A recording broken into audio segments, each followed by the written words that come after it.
I have found out people really don't care about you. This is a very painful revelation. It takes a long time usually for people don't care about you at all. They are passionately obsessed with making a meaning out of their own lives. So whatever will make them leave their own affairs and zoom their attention to you has to be divine. Listen, most of us have this superstitious idea that just because I love God, everybody will shut down on their destinies and just pay attention to me. No, sir. Apostle, the other day I sat in church and someone was looking at me and smiling. My brother, as he was looking at you, he was thinking about something else. I can almost tell you, you are not the one he was looking at. I'm not being sarcastic. Have you seen people talk and walk and you think they are talking to you, but they are talking about themselves? How is this rent going to come? Say, sorry, I'm not talking to you, I'm discussing something serious. Listen, do you know why I'm teaching you this? It's not just to laugh and to scorn. If it is true that your success does not just depend, the dynamics of the manifestation now is God in partnership to men to make it happen, and these men are currently distracted pursuing their own destinies, then what do you think will make those men to leave whatever it is and then turn to you and give you dedicated investment of their time, dedicated investment of their resources, dedicated investment of their energy, allow you to climb and leverage upon them? I was preaching, come Sam, I was preaching years ago, and a man of God preached before me, and he shared a story that I found very, very powerful.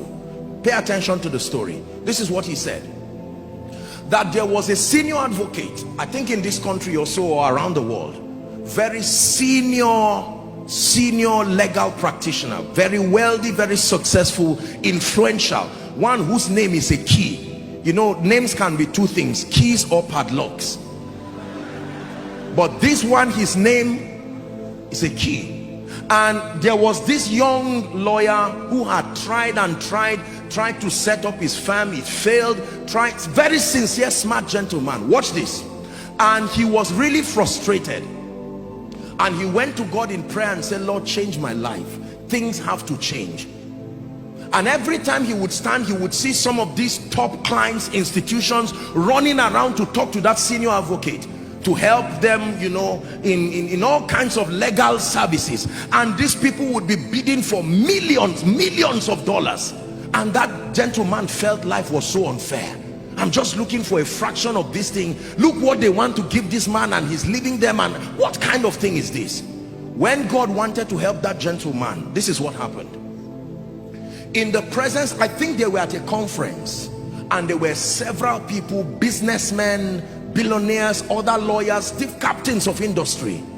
And this young man came and cried and said, sir, please help me, please change my life.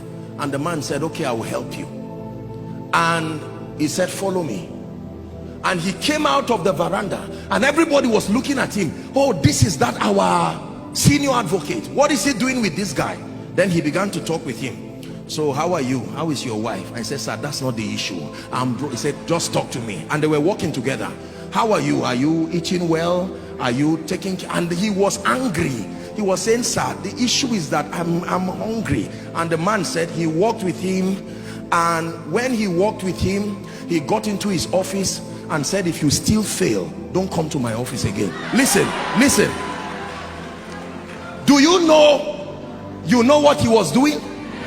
People were saying, who is this man?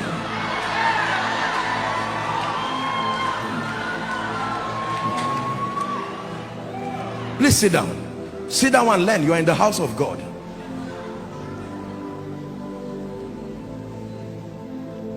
The gentleman came out, true story. He was about to look for a bike to go home, and someone stopped him and said, sorry, I saw you with this man. Listen, he did not even ask him if he was in. He said, sorry, we've been trying to get him to negotiate a deal for us, but our rate, can we work with you? And he mentioned a rate that was a breakthrough, and the gentleman was wise to compose himself. Listen, true story. The moment he did that, God granted him grace, called some of his partners and worked together, and within a year this gentleman got a gift and went back to the office of that senior advocate. He knelt down and said, thank you for changing my life. Then the senior advocate asked him, he said, do you know what happened to you? That's what I'm interested in. You keep your gift. You have to study what happened to you so that you will use it on others too.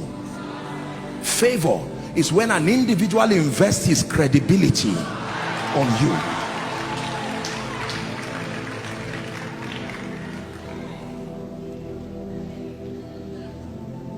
Listen carefully.